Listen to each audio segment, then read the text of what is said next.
Ben Shapiro is one of the most talked about political pundits on the planet. When he sounds off, people listen. And as of this week, they've been listening to him rapping. Yes, you heard that correctly. The man who once infamously said, fact, rap isn't music, and if you think it is, you're stupid, sparking international outrage, currently has, this is true, the #1 hip-hop single in the United States. We'll find out why and, frankly, how a little later. But when he's not dropping the rap beats, Ben Shapiro's day job is dropping hard truths. At least that's how he sees it.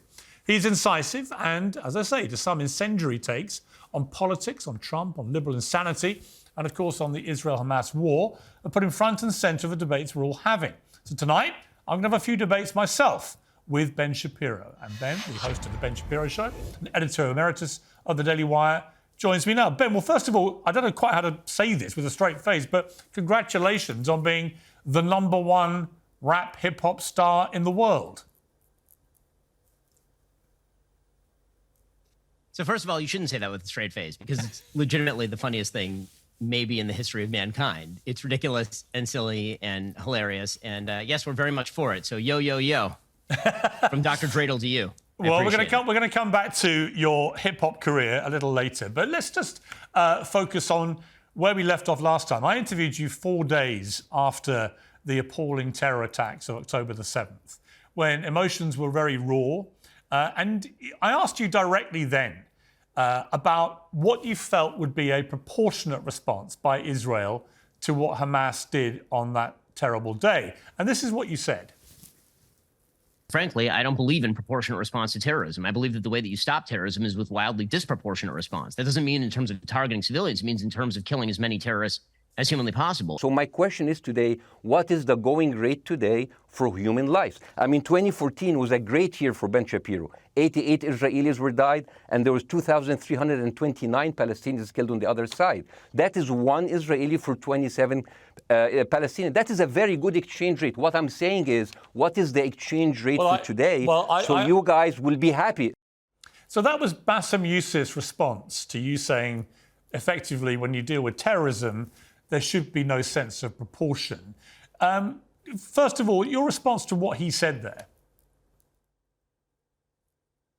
Listen, Bassem is a very smart guy, and I don't think that sarcasm or bad analogies or moral equivalence are really substitutes for realism or moral clarity about situations like fighting terrorism. No one wants civilians to die, except for Hamas. Hamas actually does want civilians to die, but nobody rejoices when civilians die. No one is looking for an exchange rate of death for death. The point that I was making is that when you are talking about, for example, legal proportionality in terms of just war, what you're talking is about proportionality to achieve your target.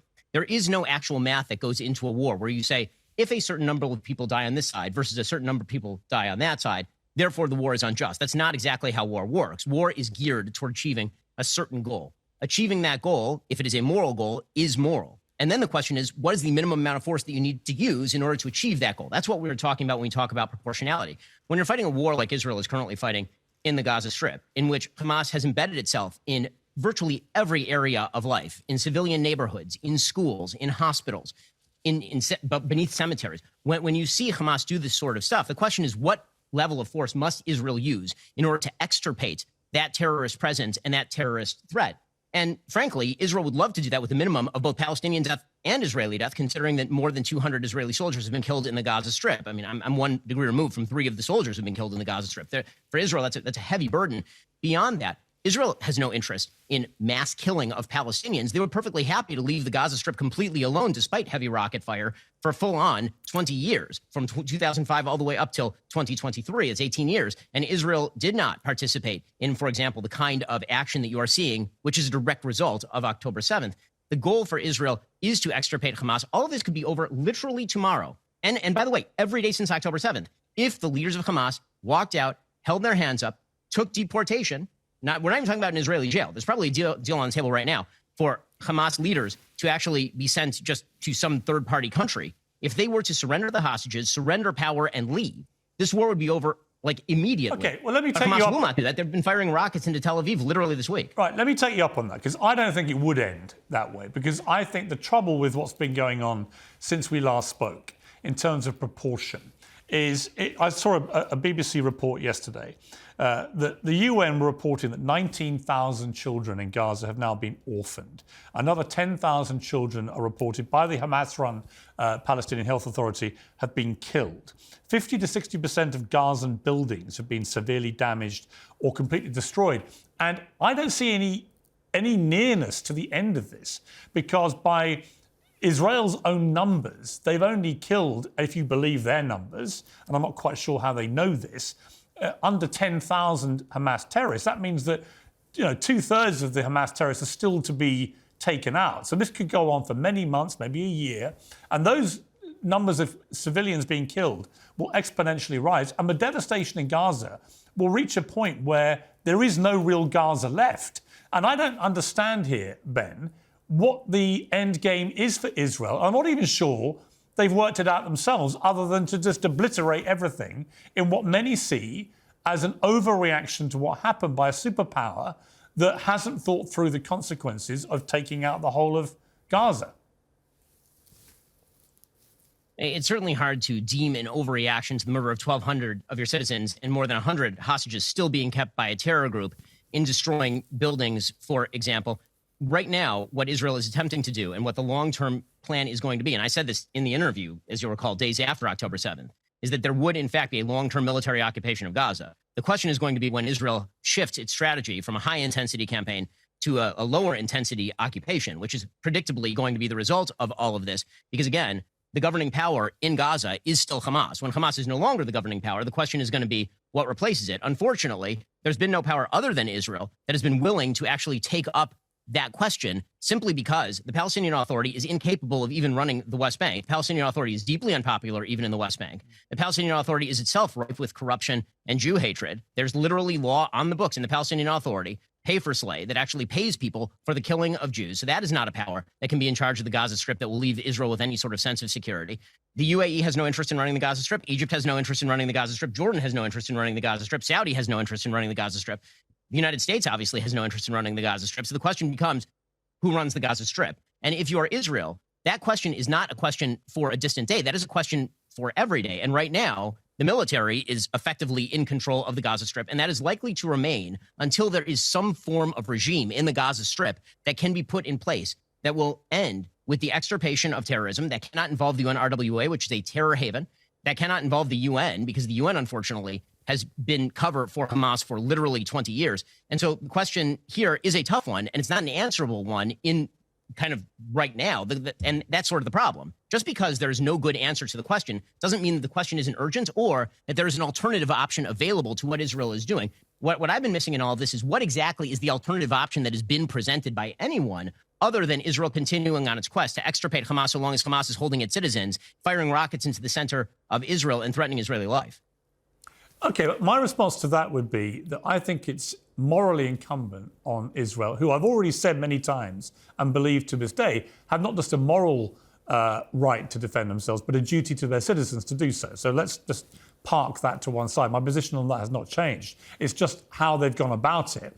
And, only yesterday we saw Israel forces dressing up both as, in Hamas-style clothes and Palestinian clothes to go into a hospital on the West Bank and take out 3 Hamas terrorists. And there are many people, impartial observers who say that what they did there contravenes international law, that they're effectively committing war crimes because it's a violation of international law to feign protected status, in this case by dressing up as a doctor or patient, in order to invite the confidence of the adversary and then proceed to kill or injure them. And it's also against international law for combatants who've been incapacitated by wounds or sickness and are protected from attack as persons ordered to combat. So if they're paralysed or incapacitated, an attack on that individual is prohibited by international law. So I look at that, it seems to be a prima facie case of Israel breaking the law. Do you defend that? Yes, I defend that, because if Hamas, or in this case Islamic Jihad, is using a hospital as a terror base, which they have historically done, then the violation of international law is on them. I mean, by all international law, using a hospital as a terror base, which we have seen in the Gaza Strip, we're currently seeing in the West Bank as well, that's the war crime. I always find it very bizarre that international law is invoked when it comes to a response to a war crime, but not to the original war crime. If you use a hospital as a terror base, then the hospital is no longer only a hospital. It also becomes a site from which terror is emanating. And so when Israel engages in a targeted military operation, by the way, not killing any civilians in this particular operation, killing people who are clearly terrorists, that is the war crime as opposed to terrorists using the hospital as an organizing base. That seems to me peculiar. Well, it is by the letter of the law of international law. Yeah, it is. What they did was a war crime. You can't dress up effectively as doctors and patients and take out people who are being treated, which is what appears to have happened. Well, it's unclear whether they were being treated or whether they were simply using the hospital as cover. That's Israel's contention anyway. Look, I think that the problem is when you talk about this, you talk with great clarity and you have a certainty about how you think this all plays out. I think what you may underestimate, and correct me if you disagree with this, but I don't understand how the kind of devastation we're seeing now in Gaza, the kind of huge death toll on children and women in particular, who have nothing to do with this, obviously, how that is going to not just lead to a whole new radicalization of Palestinians that will replace Hamas. So, yeah, Hamas may well get permanently dismantled.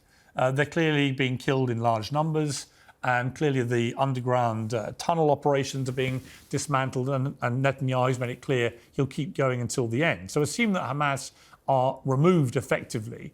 Why do you think, Ben, that doing this in the way that Israel's doing it is not just going to lead to a whole new breeding ground of radicalized Palestinians who've lost family members, kids, wives, and so on, and who will want to exact revenge? How does it make Israel safer?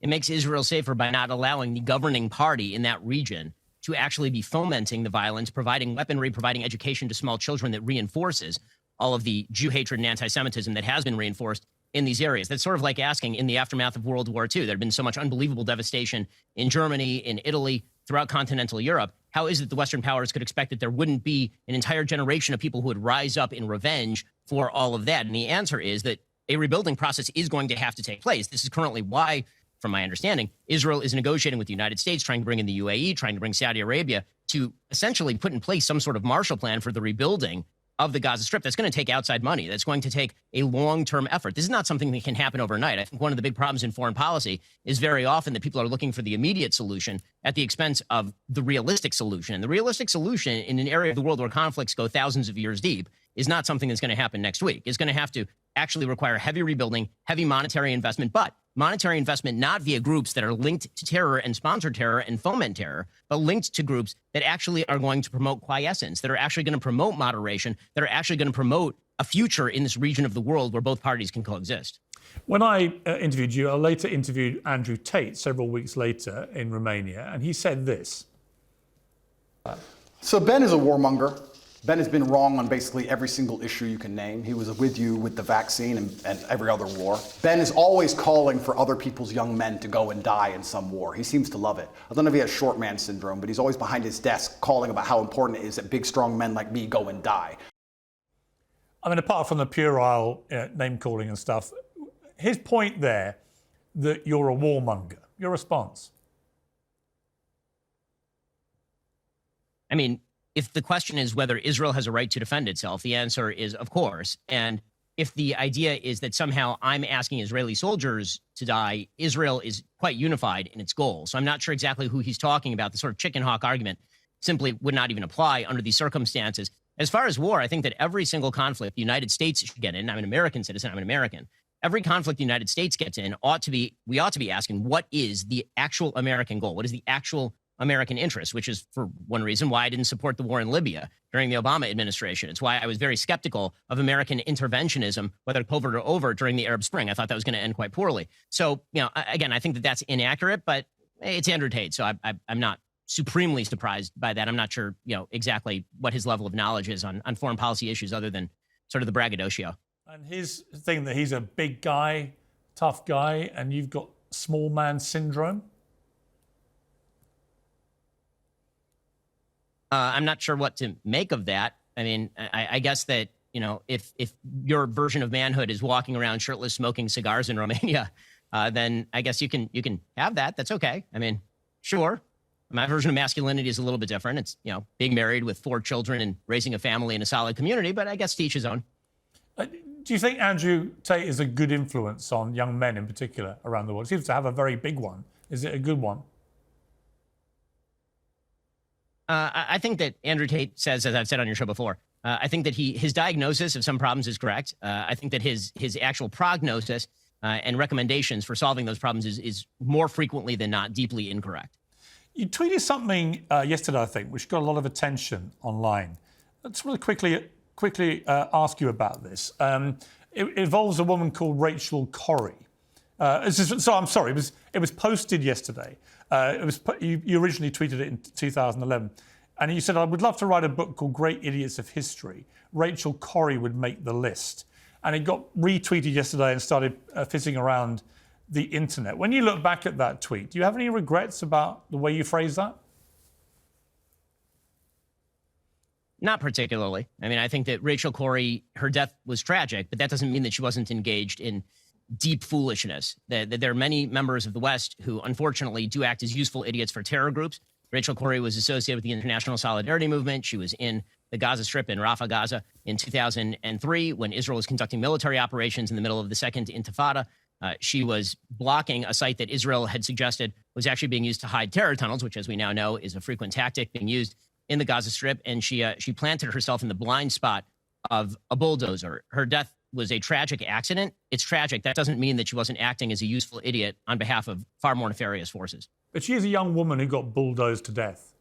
And this was, 13 years ago, and you're a different character now. I just wonder whether, looking back on it, you would have phrased that differently. I mean, perhaps I might phrase it differently now. Do I feel that she was a fool and that she was acting on behalf of nefarious interests? Absolutely.